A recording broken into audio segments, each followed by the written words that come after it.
Ta-da! Oi, den så herlig ut. Den er sikkert nydelig å ha på. Ja, den er helt behagelig. Og så fikk jeg nattkjole hos mormor i bursdagsgave. Den må jo filmes. Nå når du har sydd kofte, sa hun. Så, du har sydd den selv? ja.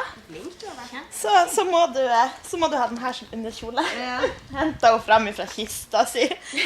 Så søt. Ja. Det er akkurat sånn som det skal være. Ja. Hvem skal vinne? Nå er det Roxanne!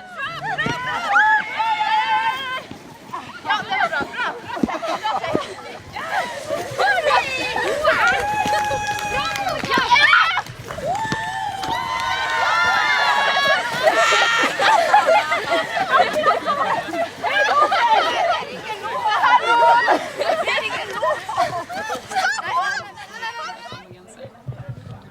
Den rosa, jeg har den der, ja.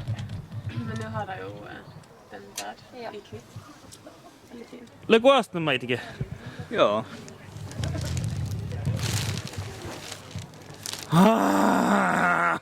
Täällä!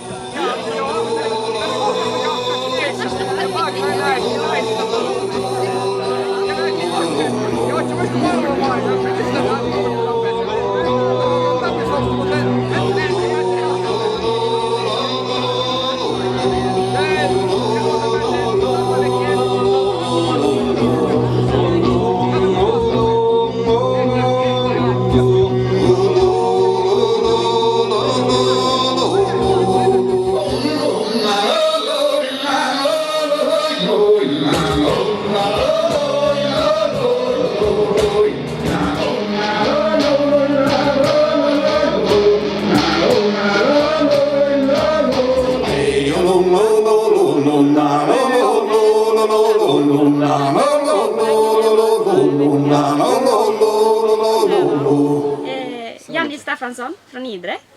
Jag ska vara konferencier här på Markomgjennom ikväll och sprida lite glädje bland publiken. Så että snöj.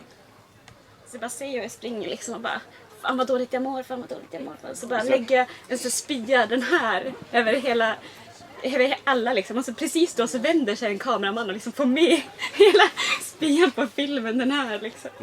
Och jag bara, ja men det var jag. Hej och välkomna till mig.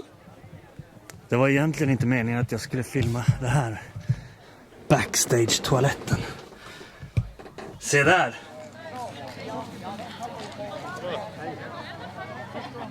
Tässä soihta. Tää on ilhuuden tie. Oi suuttu, Kalle just tätä. Manjimus. Kalle yksi hyvä.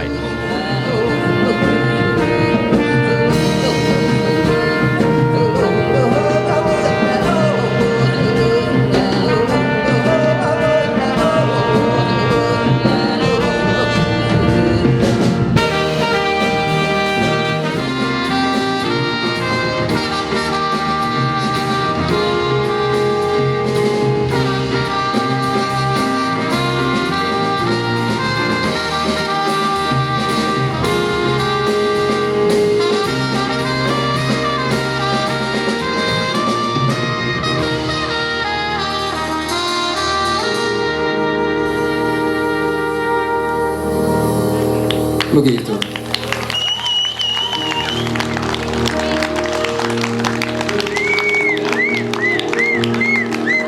Kan inte kuulla ja makkarolmuis muja